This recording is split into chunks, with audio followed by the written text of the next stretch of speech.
Mi nombre es Vicente Morales, tengo 68 años, y mi nuera me encerró en el sótano de mi propia casa durante 3 días. Pero lo que realmente me aterrorizó fue cuando mi hijo bajó las escaleras, se acercó a la puerta y me susurró: «Quédate quieto, papá. Finge que todo está bien o nos va a matar a todos». En ese momento entendí que lo que estaba viviendo no era solo maltrato familiar, era algo mucho más oscuro y peligroso. Déjame explicarte cómo llegué a estar encerrado en mi propio sótano, temiendo por mi vida y la de mi familia. Porque esto no empezó con violencia, empezó con algo mucho más sutil, y por eso fue tan difícil de detectar hasta que ya era demasiado tarde. Todo comenzó hace 2 años, cuando mi hijo Martín conoció a Luciana en una aplicación de citas. Al principio me pareció una chica encantadora. Era educada conmigo, siempre tenía una sonrisa, traía postres cuando venía a casa. «Papá Vicente», me decía, «qué linda casa tiene, se nota que la cuida con mucho amor». Martín estaba fascinado con ella. «Papá, nunca conocí a nadie como Luciana. Es inteligente, es ambiciosa, sabe exactamente lo que quiere de la vida». Y yo me alegraba de verlo tan enamorado después de haber estado solo durante 5 años tras su divorcio. Se casaron a los 6 meses de conocerse. Yo pensé que era muy rápido, pero Martín me dijo: «Papá, cuando uno sabe que encontró a la persona correcta, ¿para qué esperar?». La boda fue hermosa, en un salón elegante que Luciana eligió. Yo pagué una buena parte porque quería que mi hijo tuviera el casamiento que merecía. Después de la boda, Luciana empezó a hacer comentarios sobre mi casa. «Papá Vicente, esta casa es demasiado grande para una persona sola. ¿No se siente muy solo acá?». Al principio parecían comentarios inocentes, de preocupación genuina, pero después se fueron volviendo más insistentes. Martín y ella vivían en un departamento alquilado del otro lado de la ciudad. Un día, 3 meses después del casamiento, vinieron a visitarme con una propuesta. «Papá, estuvimos pensando, Luciana y yo, ¿por qué no nos venimos a vivir acá con vos? Así te hacemos compañía y nosotros ahorramos el alquiler». La idea no me disgustaba del todo. La casa realmente era grande y yo vivía solo desde que murió mi esposa Elena hace 10 años. Tener a mi hijo cerca, compartir el desayuno, cenar juntos, me parecía que podía ser lindo. Además, Luciana había sido muy amable conmigo hasta ese momento. «Está bien», les dije, «pueden mudarse. Pero pongamos algunas reglas para que todos estemos cómodos». Martín asintió, pero Luciana puso una cara rara, como si hablar de reglas fuera una ofensa. «Papá Vicente, somos familia. ¿Qué reglas vamos a necesitar? Confíe en nosotros». Se mudaron una semana después. Trajeron pocas cosas porque el departamento donde vivían estaba amueblado. Luciana eligió la habitación más grande de la planta alta, la que había sido el cuarto principal cuando Elena vivía. «Papá Vicente, espero que no le moleste que tomemos esta habitación. Es que necesitamos espacio para nuestras cosas.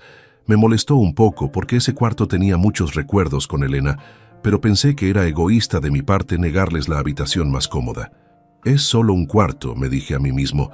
«Lo importante es que estamos juntos como familia». Los primeros días fueron normales. Martín iba a trabajar temprano en la mañana y volvía tarde. Luciana había dejado su trabajo y pasaba todo el día en casa. Me ayudaba a cocinar, limpiábamos juntos, veíamos televisión por las tardes. Parecía que la convivencia iba a funcionar bien, pero a la semana empezaron los cambios. Luciana comenzó a reorganizar la casa sin consultarme. Un día llegué del supermercado y los muebles de la sala estaban en posiciones completamente diferentes. «Papá Vicente, ¿vio qué bien queda así? Ahora hay más espacio para circular». Después fueron los cuadros que Elena había colgado con tanto cuidado. Los encontré guardados en cajas en el garaje. «Papá Vicente, esos cuadros estaban muy viejos, le bajan el valor a la casa. Yo puse unos más modernos, va a ver qué diferencia». Cuando protesté, Luciana puso cara de víctima. «Ay, papá Vicente, solo quería ayudar a modernizar un poco la casa. ¿Le molesta que trate de mejorar las cosas?». Martín siempre tomaba el lado de Luciana. «Papá, ella tiene razón. La casa necesitaba una renovación. No te pongas así por unos cuadros viejos». Pero no eran solo cuadros viejos. Eran los cuadros que Elena había elegido, que habíamos comprado juntos en nuestros viajes. Las cosas fueron empeorando de a poco. Luciana empezó a controlar la comida que yo comía. Papá Vicente, los médicos dicen que los hombres de su edad no deben comer tanta sal. Yo voy a cocinar sus comidas de ahora en adelante. La comida que preparaba era insípida, sin sabor, pero si me quejaba, ella decía, es por su salud, papá Vicente. Algún día me lo va a agradecer. Después empezó a limitar mis salidas. Un día quise ir al club donde jugaba al dominó con mis amigos todos los jueves. Luciana me dijo, papá Vicente, afuera hace mucho frío, mejor quédese en casa. No queremos que se enferme. Martín respaldó a su esposa. Papá, Luciana tiene razón. A tu edad hay que cuidarse más. Llamé a mis amigos para avisarles que no iba a ir y uno de ellos, don Osvaldo, me dijo, Vicente, tené cuidado con esa nuera tuya. Mi primo pasó por algo parecido y terminó muy mal. Le resté importancia. Pensé que don Osvaldo estaba exagerando.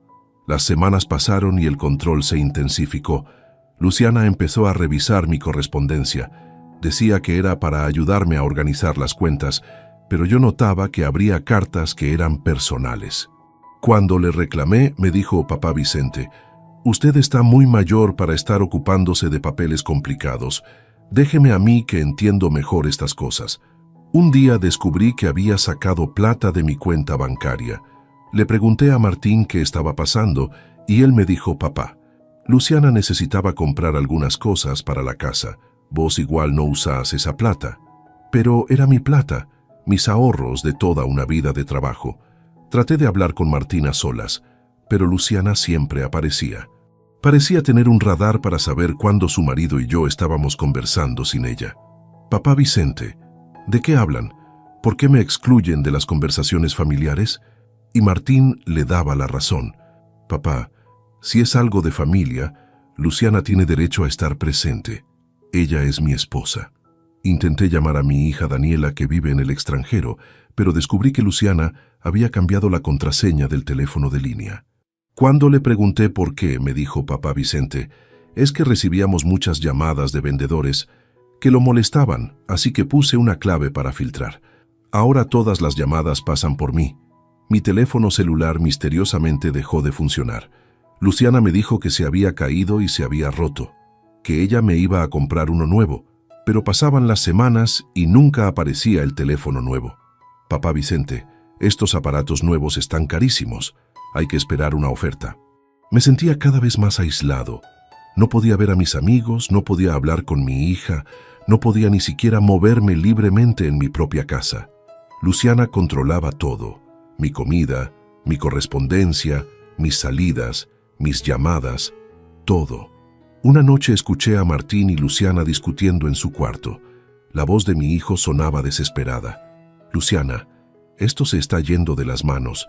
Mi papá está cada vez peor. Parece un prisionero en su propia casa. Pero la respuesta de Luciana me heló la sangre. Cállate, Martín, todo esto es por nuestro bien. Cuando la casa sea nuestra, vas a entender que valió la pena.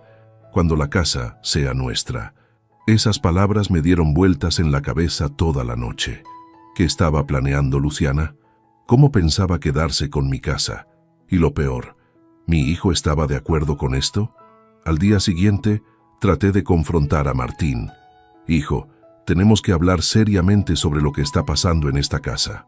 Pero antes de que pudiera decir algo más, Luciana entró a la habitación. Papá Vicente, ¿por qué está molestando a Martín? ¿No ve que está cansado del trabajo? Váyase a descansar. Nosotros tenemos cosas que hacer. Esa noche tomé una decisión. Iba a ir al banco a la mañana siguiente y cambiar todas mis cuentas. Iba a llamar a Daniela de un teléfono público. Iba a contactar a un abogado. Tenía que hacer algo antes de que fuera demasiado tarde. Pero Luciana se me adelantó. A la mañana siguiente, cuando me estaba preparando para salir, ella apareció con una taza de té. Papá Vicente, le preparé un té con miel para el desayuno. Está haciendo frío. Tomé el té sin sospechar nada. A los 20 minutos empecé a sentirme mareado. Papá Vicente, ¿se siente bien? Parece pálido, mejor vaya a acostarse. Traté de caminar hacia mi habitación, pero las piernas no me respondían bien. Luciana me sostuvo del brazo. Venga, lo voy a ayudar. Pero en lugar de llevarme a mi cuarto, me llevó hacia la puerta del sótano. ¿Qué está haciendo?, le pregunté tratando de resistirme, pero mis fuerzas se estaban yendo. «Shh, papá Vicente, ya va a entender». Abrió la puerta del sótano y empezó a bajarme las escaleras. Yo trataba de gritar, pero mi voz salía débil. «Martín, Martín, ayúdame». Pero Martín no vino. O no escuchó, o no quiso escuchar. Luciana me dejó en el sótano, en un colchón viejo que había ahí desde hace años.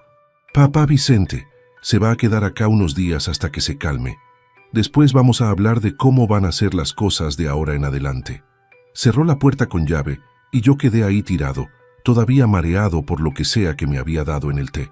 El sótano estaba oscuro, húmedo, frío. Solo entraba un poco de luz por una ventanita pequeña que daba al patio trasero. Pasaron horas hasta que pude incorporarme bien. Grité pidiendo ayuda, pero la casa era grande y el sótano estaba en la parte más alejada. Nadie podía escucharme desde la calle. Busqué mi celular en los bolsillos, pero Luciana me lo había sacado. La primera noche en el sótano fue horrible. Tenía frío, tenía hambre, tenía miedo, pero sobre todo tenía impotencia. ¿Cómo había llegado a esto? ¿Cómo había permitido que esa mujer tomara tanto control sobre mi vida? Al segundo día, escuché pasos en la escalera. Era Luciana con un plato de comida. «Papá Vicente, le traje algo para comer, pero tiene que prometerme que se va a portar bien». Me puso el plato en el piso como si fuera un perro. «Si coopera conmigo, todo va a estar bien. Si no, bueno, nadie sabe que está acá abajo». «¿Dónde está Martín?», le pregunté. «¿Sabe que me tenés encerrado acá?». Luciana sonrió de una manera que me dio escalofríos. «Martín sabe exactamente dónde está. Él está de acuerdo con esto, papá Vicente. Él también quiere que las cosas cambien». No podía creer lo que estaba escuchando. Mi hijo, mi propio hijo, había permitido que su esposa me encerrara en el sótano. «Imposible», le dije. «Martín nunca haría algo así». Luciana se rió. «Oh, papá Vicente, usted no conoce a su hijo tan bien como cree. Martín hace lo que yo le digo que haga. Él me pertenece». Se fue dejándome con más preguntas que respuestas. ¿Qué tipo de control tenía Luciana sobre Martín? ¿Cómo lo había manipulado tanto? Durante todo ese día traté de encontrar una manera de salir. Revisé cada rincón del sótano, buscando algo que me sirviera para forzar la cerradura o romper la ventana. Encontré algunas herramientas viejas en una caja olvidada, un destornillador oxidado, un martillo pequeño, algunos clavos. No era mucho, pero era algo. Empecé a trabajar en los marcos de la ventana tratando de aflojarlos sin hacer mucho ruido. La segunda noche escuché voces arriba. Era Martín y Luciana discutiendo otra vez. «Esto está mal, Luciana, no podemos tener a mi papá encerrado ahí abajo, es un crimen». La voz de Luciana sonaba tranquila, calculadora. «Martín, mi amor, tu papá estaba a punto de arruinar todos nuestros planes. Iba a cambiar las cuentas, iba a llamar a Daniela, iba a hablar con abogados, tuve que actuar rápido. Pero no podemos dejarlo ahí para siempre». Martín protestaba. Luciana respondió con una calma que me aterrorizó. «No va a ser para siempre, mi amor. Solo hasta que firme los papeles que necesitamos. Después lo vamos a llevar a un geriátrico bien lejos donde nadie lo conozca. Va a estar medicado, tranquilo, y nadie va a creer nada de lo que diga. Papeles. ¿Qué papeles?». Después entendí. Querían que firmara la casa a nombre de ellos. Querían robarme todo mientras estaba vivo y después deshacerse de mí como si fuera basura. Al tercer día, cuando ya estaba perdiendo las esperanzas, escuché pasos bajando las escaleras. Pero esta vez era diferente. Los pasos eran cuidadosos, sigilosos. Era Martín, y venía solo. «Papá», susurró desde el otro lado de la puerta. «Papá, ¿estás despierto?». «Sí, hijo, estoy acá». Martín se quedó en silencio un momento, y después dijo algo que me dejó helado. «Papá, tenés que fingir que todo está bien. Cuando Luciana baje, decile que vas a cooperar, que vas a firmar lo que ella quiera. Si no lo haces, nos va a matar a todos». «¿Nos va a matar, Martín? ¿De qué estás hablando?». Mi hijo empezó a llorar del otro lado de la puerta. «Papá, yo cometí un error terrible. Luciana no es quien yo pensaba que era. Encontré cosas en su computadora, historias de otras familias, otros hombres mayores que murieron en circunstancias extrañas después de conocerla. El corazón se me aceleró». «¿Qué estás diciendo, Martín?». Mi hijo siguió hablando entre sollozos. Luciana ha hecho esto antes, papá. Se casa con hombres que tienen padres mayores con casas y dinero. Los aísla, los controla y después los hace desaparecer. Ya hay 3 casos anteriores, papá. 3 hombres que están muertos. No podía respirar. Mi nuera era una asesina serial que se especializaba en robar a ancianos y después matarlos. Y ahora yo era su próxima víctima. Martín, tenés que llamar a la policía, tenés que sacarme de acá. No puedo, papá. Si llamo a la policía, Luciana dice que tiene pruebas para inculparnos a los 2. Dice que va a decir que planeamos todo juntos para quedarnos con tu dinero.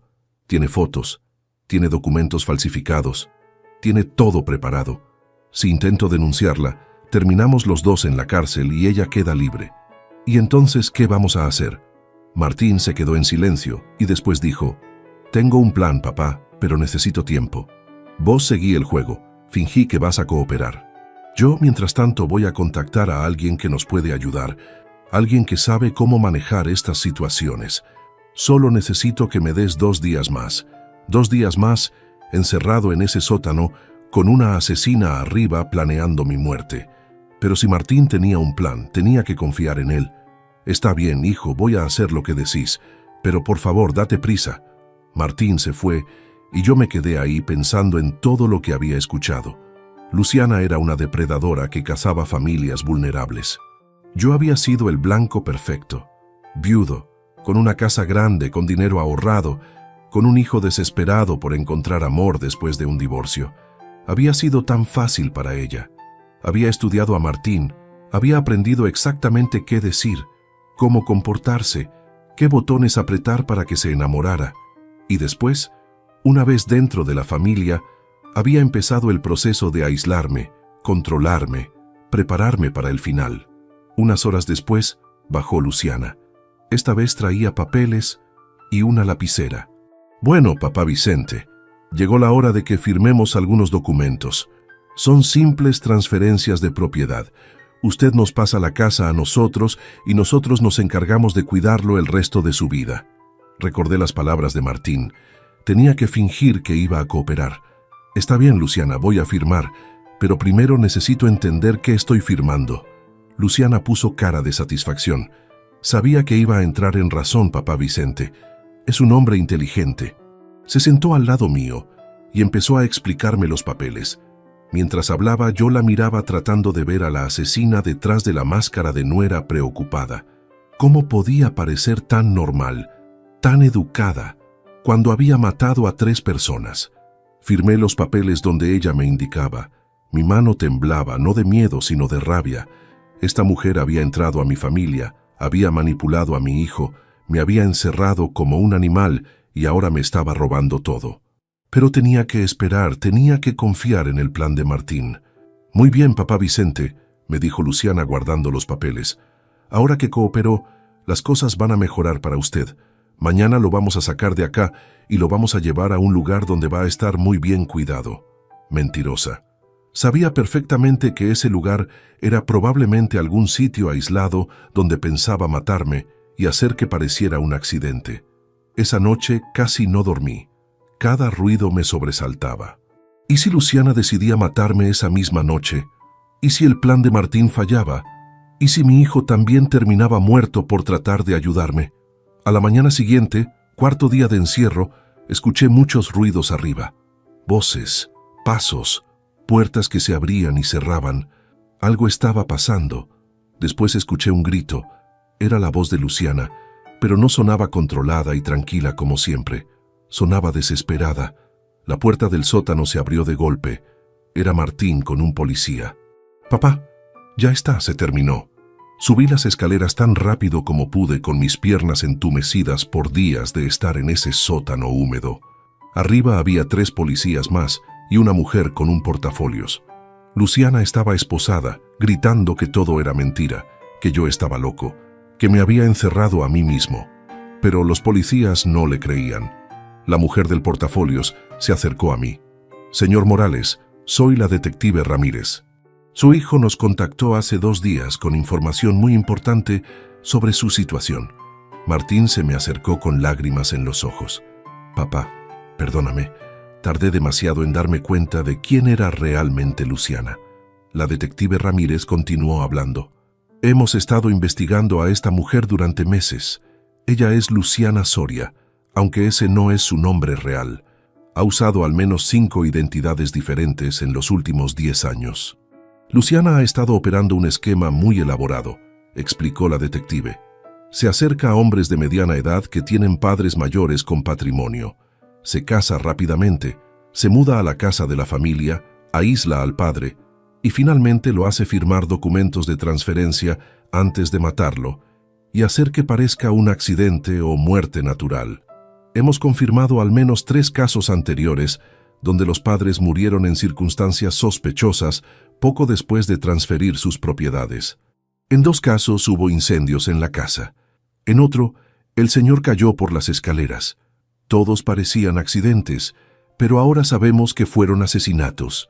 Miré a Luciana con horror. Esta mujer había planeado asesinarme. Había planeado cada detalle, cada paso, sabiendo exactamente cómo iba a terminar todo. Y habría salido con la suya si Martín no hubiera encontrado la evidencia en su computadora. Su hijo fue muy valiente, me dijo la detective. Cuando encontró la información comprometedora, podría haber entrado en pánico, pero se mantuvo calmado, siguió recopilando evidencia y finalmente nos contactó con pruebas suficientes para actuar. Martín, ¿cómo encontraste todo eso? Mi hijo me explicó que había empezado a sospechar cuando escuchó a Luciana hablar por teléfono sobre propiedades y herencias. Se puso a revisar su computadora cuando ella salía y encontró archivos sobre otras familias, documentos falsos, identidades múltiples. También encontré un foro en Internet donde estafadores comparten técnicas. Luciana era una participante activa.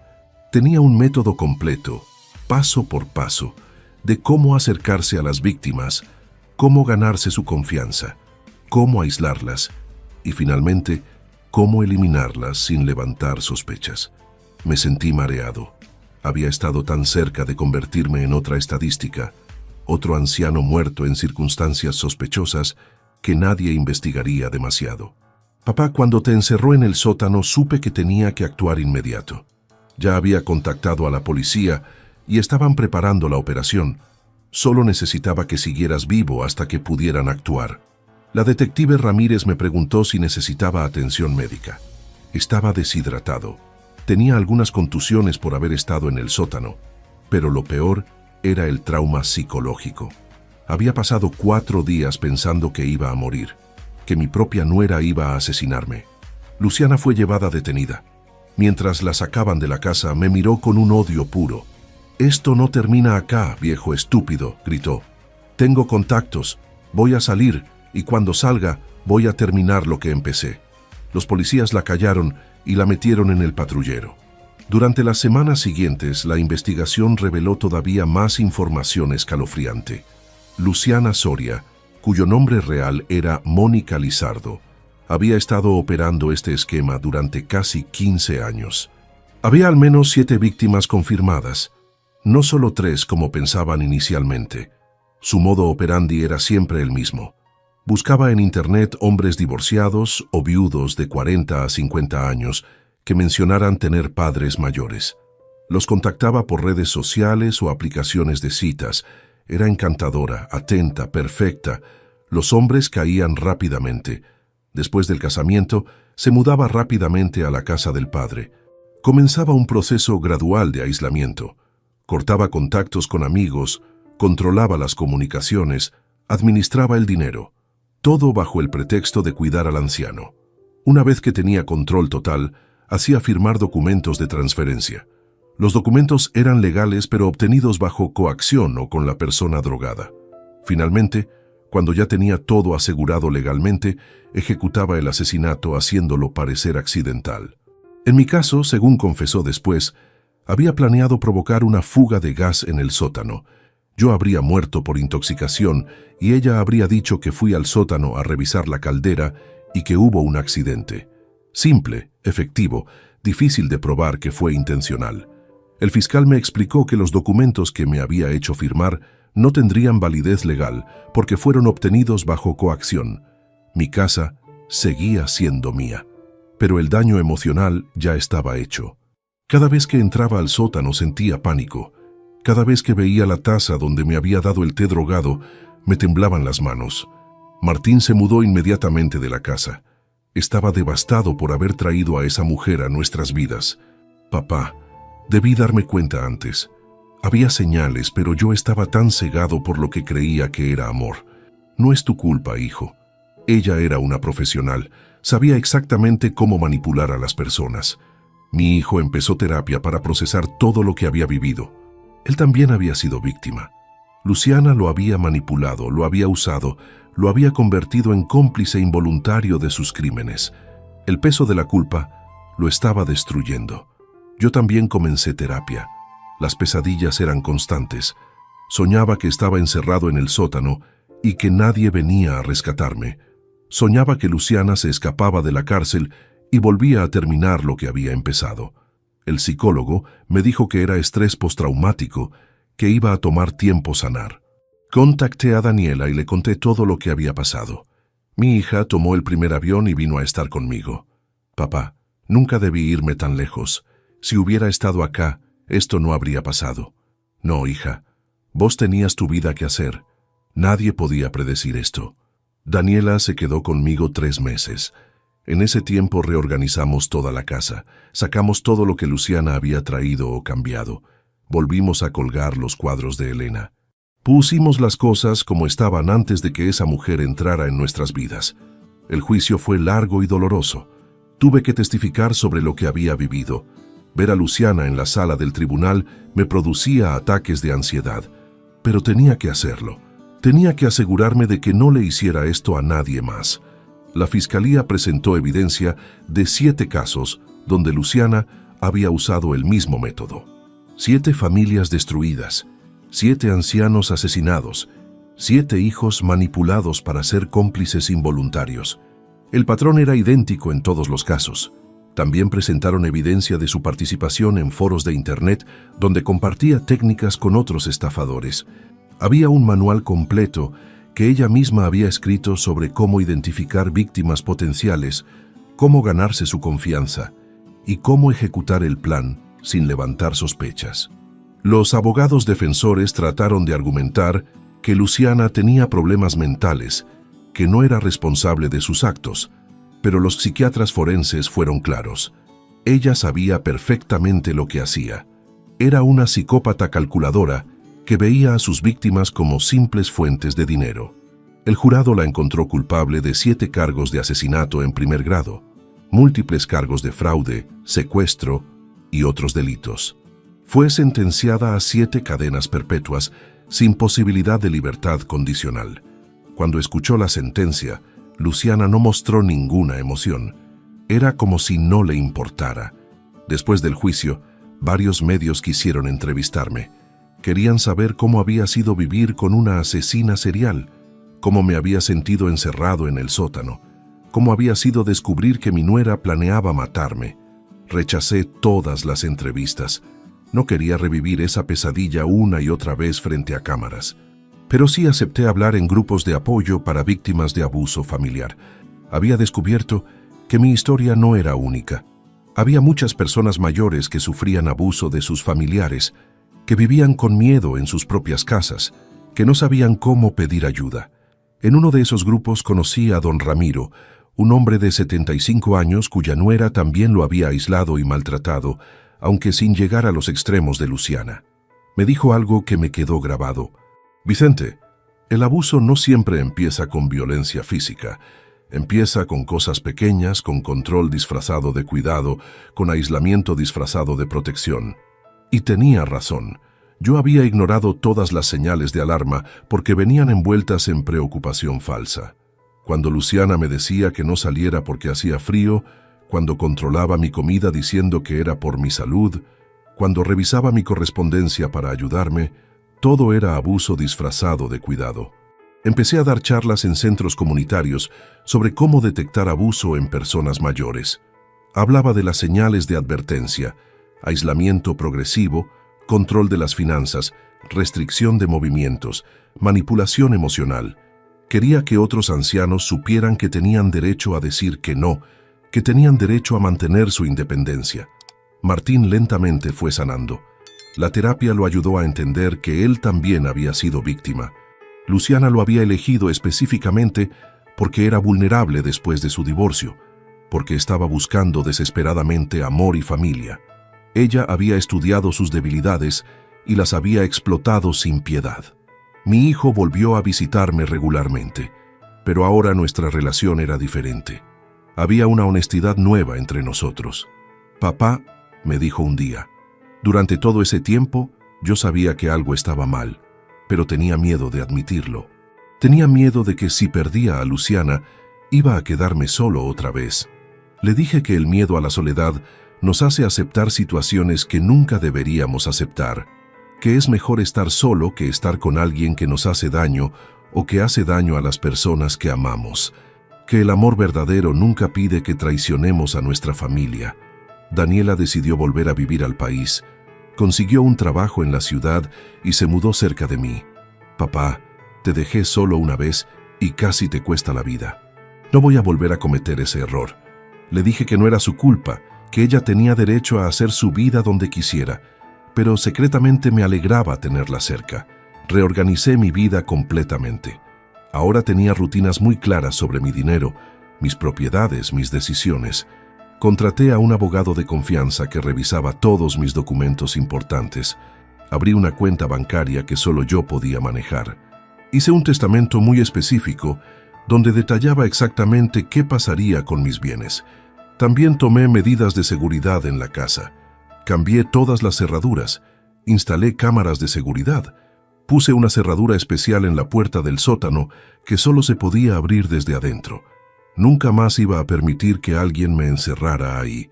El sótano mismo lo transformé completamente. No podía seguir siendo ese lugar oscuro y húmedo donde casi había muerto. Lo renové, puse buena iluminación, lo pinté de colores claros. Lo convertí en un taller donde ahora hago carpintería. Quería quitarle el poder que tenía sobre mis pesadillas.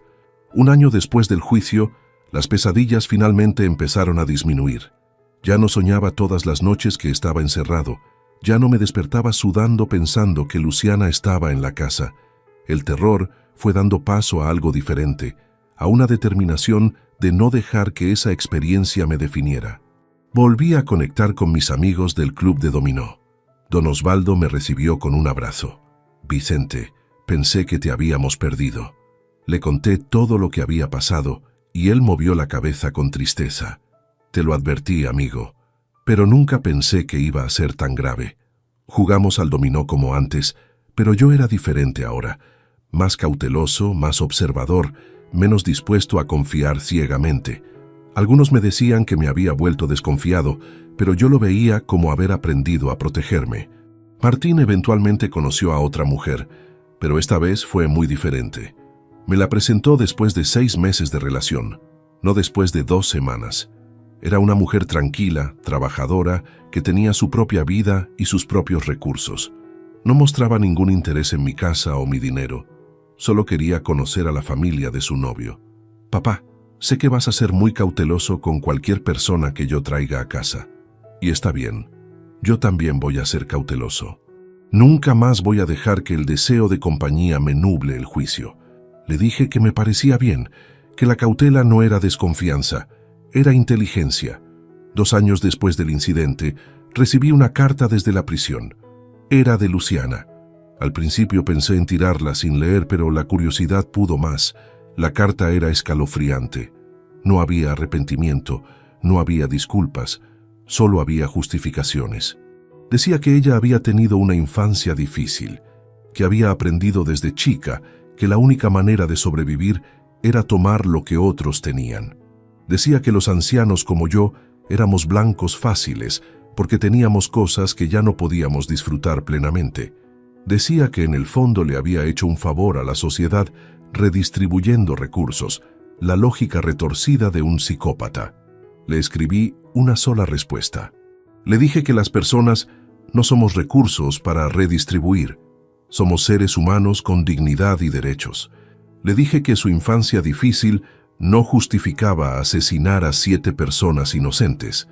Le dije que esperaba que el resto de su vida en prisión le diera tiempo para reflexionar sobre el daño que había causado. Nunca recibí respuesta y nunca volví a tener contacto con ella. Supe después que había intentado apelar su sentencia varias veces, todas sin éxito. Los crímenes estaban muy bien documentados, la evidencia era abrumadora. Iba a pasar el resto de su vida en prisión y yo podía dormir tranquilo sabiendo que nunca más iba a dañar a otra familia. Don Ramiro del grupo de apoyo me contó que había formado una organización para ayudar a víctimas de abuso familiar contra ancianos. Me pidió que me uniera a la junta directiva. Tenés una experiencia muy valiosa, Vicente. Podés ayudar a muchas personas a reconocer las señales antes de que sea demasiado tarde. Acepté el cargo. Trabajamos creando material educativo, organizando talleres, presionando por leyes más estrictas contra el abuso de ancianos.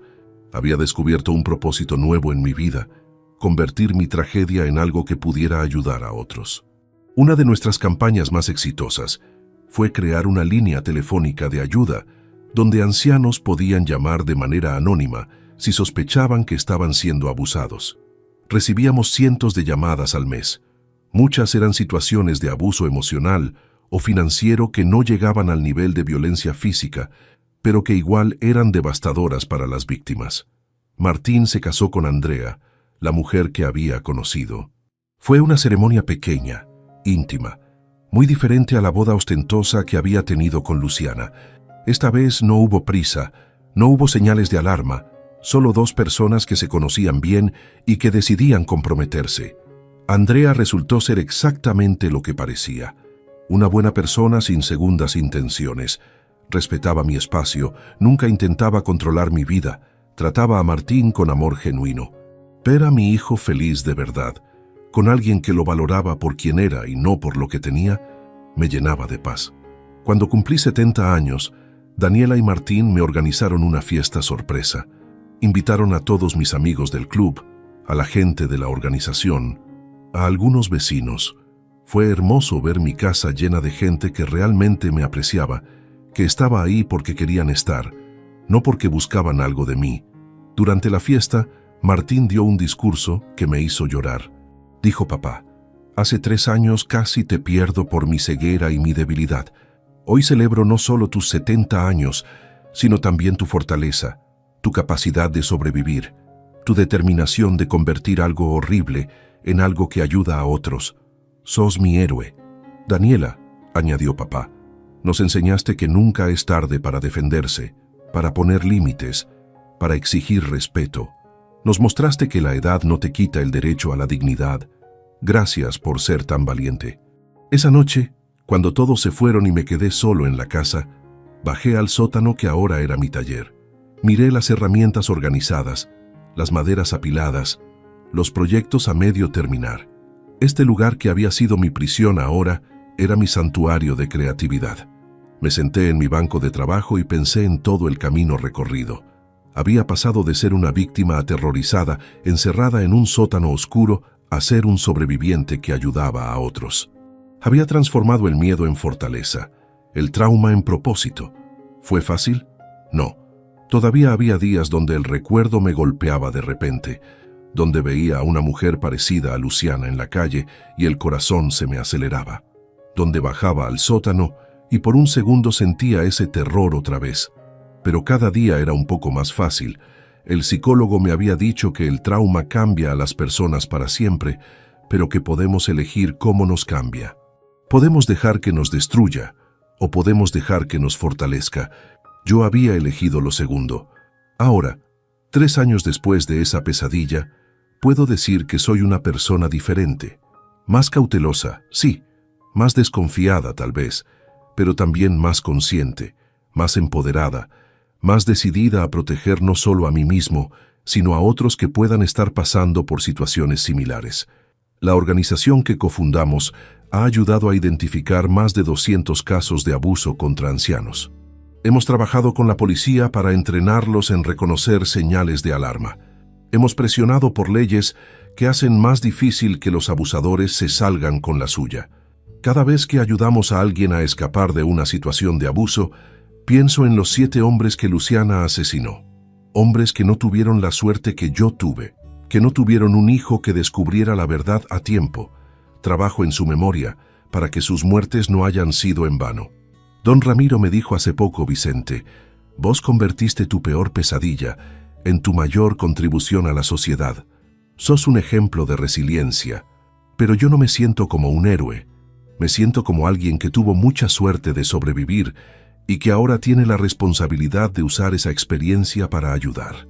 Martín y Andrea me dieron la noticia hace un mes de que van a tener un bebé. Voy a ser abuelo por primera vez.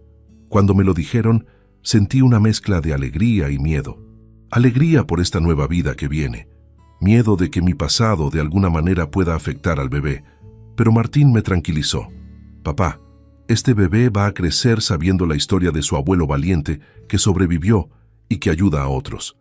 Va a aprender desde chico a reconocer el abuso, a poner límites, a defenderse. Nuestra experiencia va a ser su protección. Tiene razón mi hijo. Las lecciones dolorosas que aprendimos no tienen que ser desperdiciadas. Pueden ser herramientas para proteger a las generaciones futuras.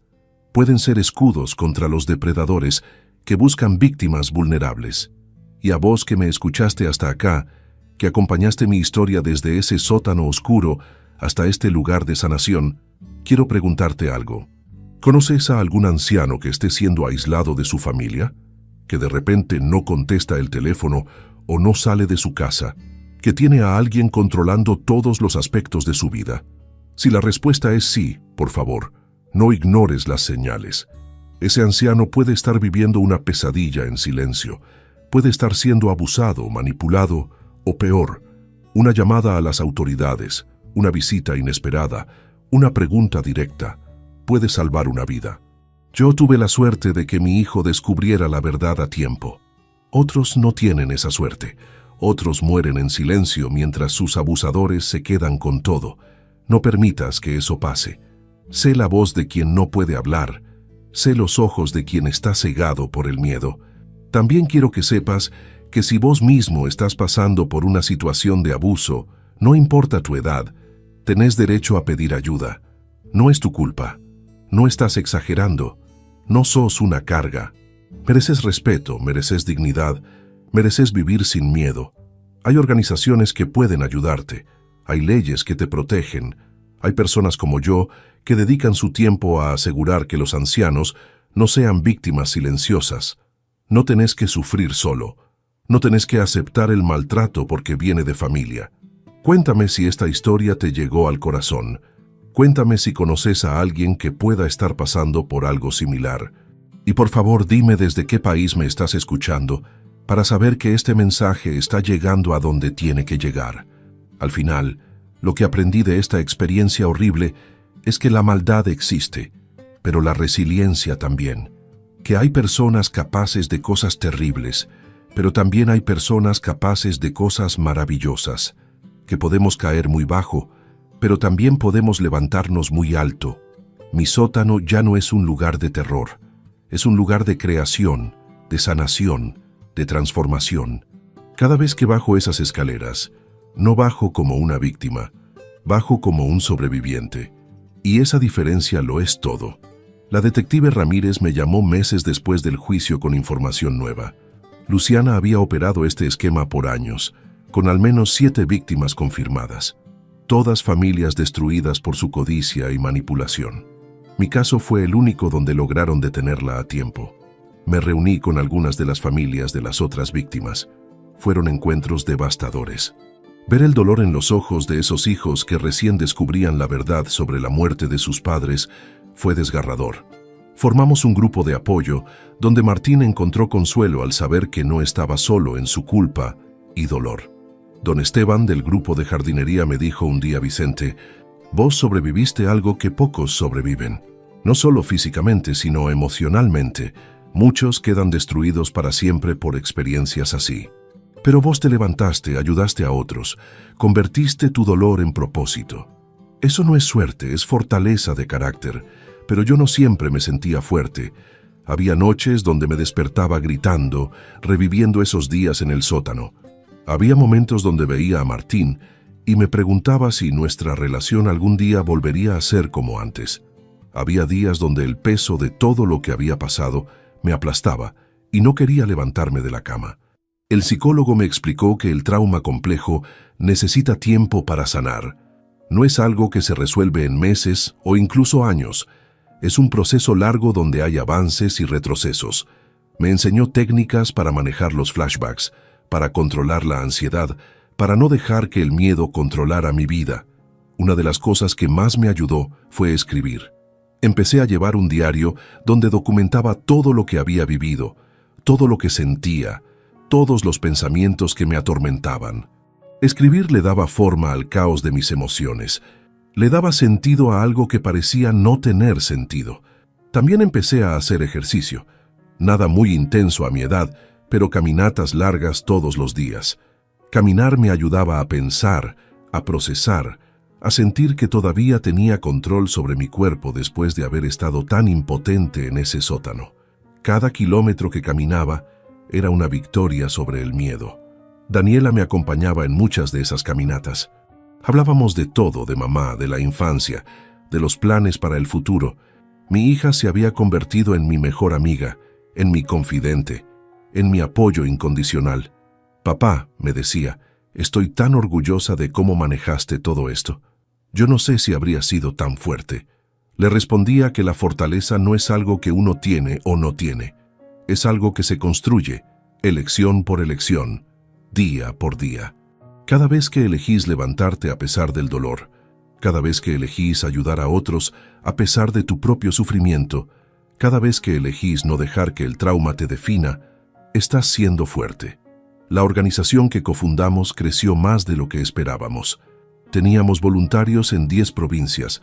Habíamos ayudado a más de 500 ancianos a salir de situaciones de abuso. Habíamos capacitado a miles de profesionales de la salud y trabajadores sociales en reconocer señales de alarma. Publicamos un libro con mi historia y las historias de otros sobrevivientes. Se llamaba Voces desde el sótano y se convirtió en un recurso importante para familias que sospechaban situaciones de abuso.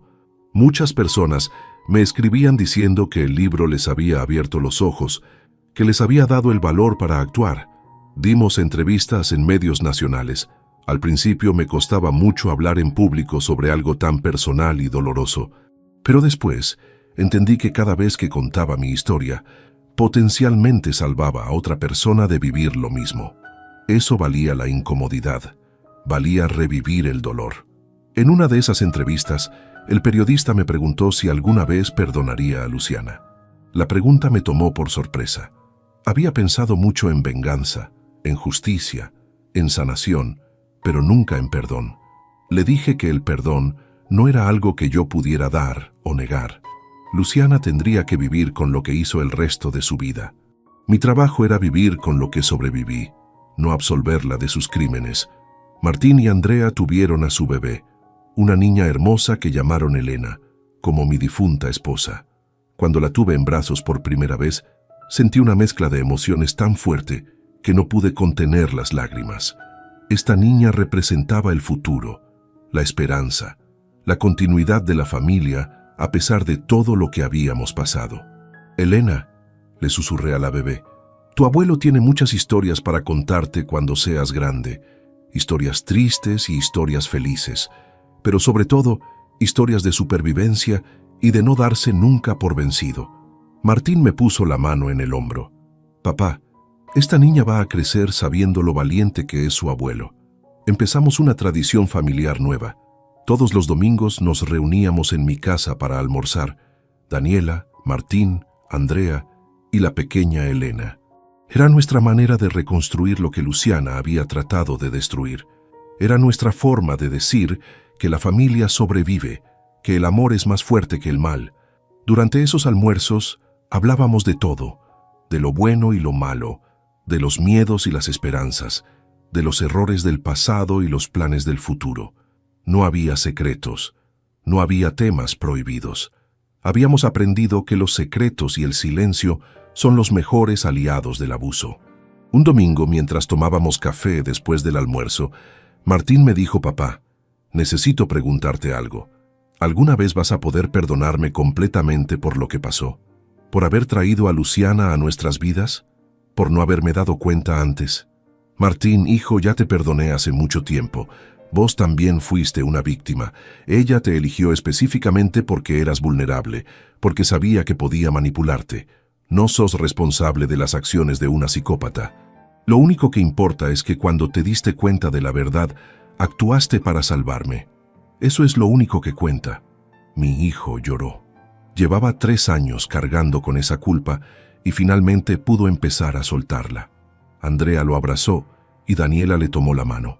Éramos una familia herida, sí, pero éramos una familia que sanaba junta. La detective Ramírez me llamó un día con noticias. Señor Morales, pensé que querría saber. Luciana Soria intentó suicidarse en prisión. Está en cuidados intensivos. Por un momento sentí, no sé qué sentí, alivio, miedo de que pudiera morir antes de cumplir su sentencia, pena por una vida tan desperdiciada en la maldad. Sobrevivió, continuó la detective, pero está en vigilancia psiquiátrica permanente. Parece que finalmente la realidad de pasar el resto de su vida en prisión la alcanzó. Le pregunté si eso cambiaba algo. No, señor Morales, su sentencia sigue vigente. Solo quería que estuviera informado. Esa noche no pude dormir pensando en Luciana en un hospital de prisión. Parte de mí sentía una satisfacción oscura de que estuviera sufriendo. Otra parte se preguntaba cómo alguien llegaba a convertirse en lo que ella era. ¿Nació así o la vida la hizo así? ¿Importaba la respuesta?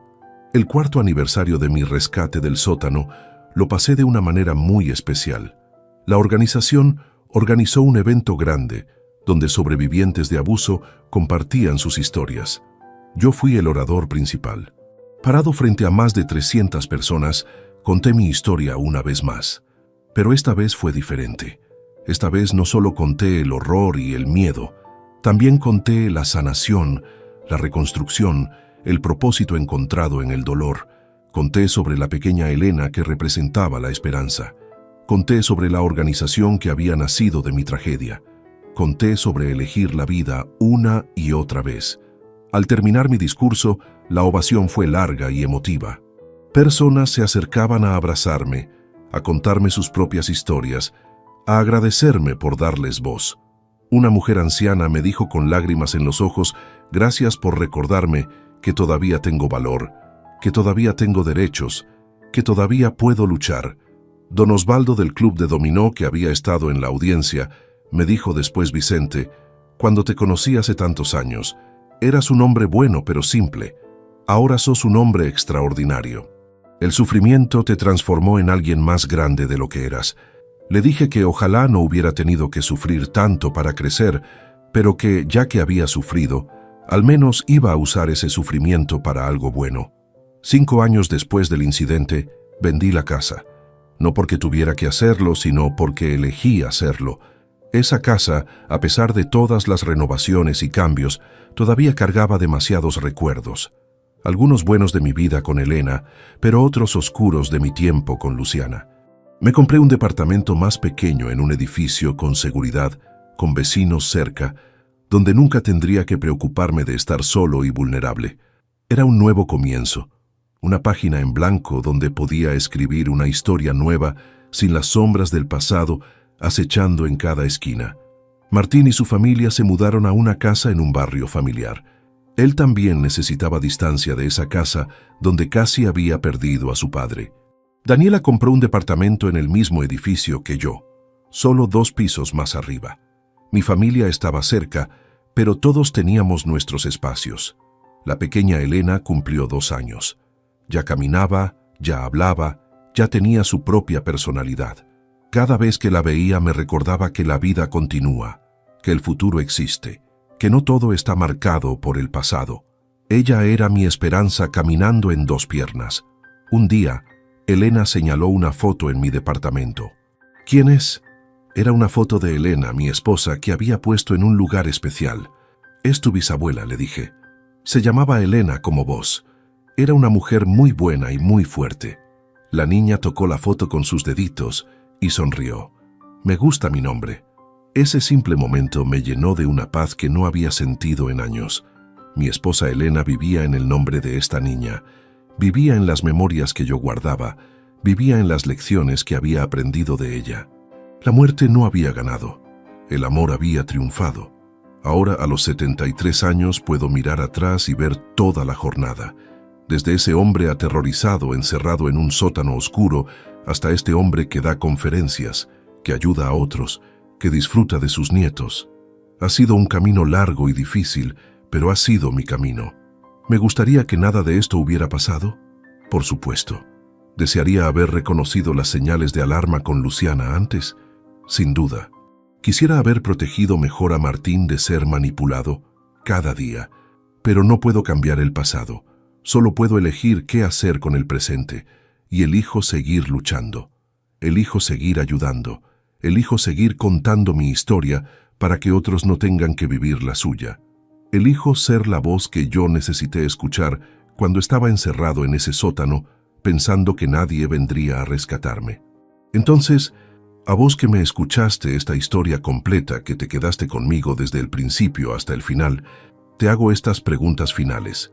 ¿Hay ancianos en tu vida que podrían estar sufriendo en silencio? ¿Hay señales que estás ignorando porque es más cómodo no ver? ¿Hay acciones que podrías tomar hoy para proteger a alguien vulnerable? No esperes a que sea demasiado tarde. No esperes a que haya un cuerpo en un sótano o una noticia trágica en el periódico. Actúa ahora. Pregunta ahora. Interviene ahora. Porque cada día que pasa sin actuar es un día más de sufrimiento para alguien que no puede defenderse solo.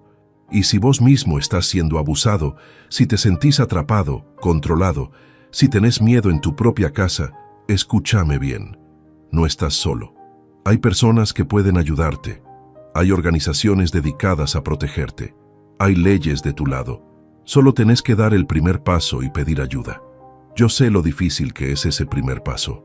Yo sé el miedo que da romper el silencio. Yo sé la vergüenza que se siente al admitir que tu propia familia te está lastimando. Pero también sé que del otro lado de ese miedo está la libertad. Del otro lado está la dignidad. Del otro lado está la vida que mereces vivir. Mi sótano es el lugar que casi fue mi tumba. Ahora es un símbolo de transformación, no solo para mí, sino para todos los que escuchan esta historia. Representa que podemos caer en las profundidades más oscuras y aún así encontrar la manera de subir a la luz. Representa que el trauma no tiene por qué destruirnos, puede fortalecernos. Así que te dejo con esto. Tu sótano, tu momento oscuro, tu peor pesadilla, no tiene que ser tu final, puede ser tu comienzo. Puede ser el punto de inflexión donde elegís la supervivencia sobre la victimización, donde elegís la acción sobre la pasividad, donde elegís la vida sobre la muerte. Contame qué pensás de esta historia. Contame si te inspiró a actuar, a ayudar, a proteger. Contame desde qué lugar del mundo me estás escuchando para saber que este mensaje está llegando donde tiene que llegar, porque cada persona que escucha, cada persona que entiende, cada persona que actúa, es una vida más que potencialmente salvamos. Y al final, eso es lo que importa. No cuánto sufrimos, sino cuánto ayudamos. No cuánto nos lastimaron, sino cuánta sanación creamos. No cuánto nos quitaron, sino cuánto dimos. La vida de un sobreviviente no se mide por el trauma que vivió, sino por el propósito que construyó después del trauma. Y mi propósito ahora es asegurarme de que ningún otro anciano tenga que vivir lo que yo viví, encerrado, aterrorizado, sintiendo que el mundo se había olvidado de él.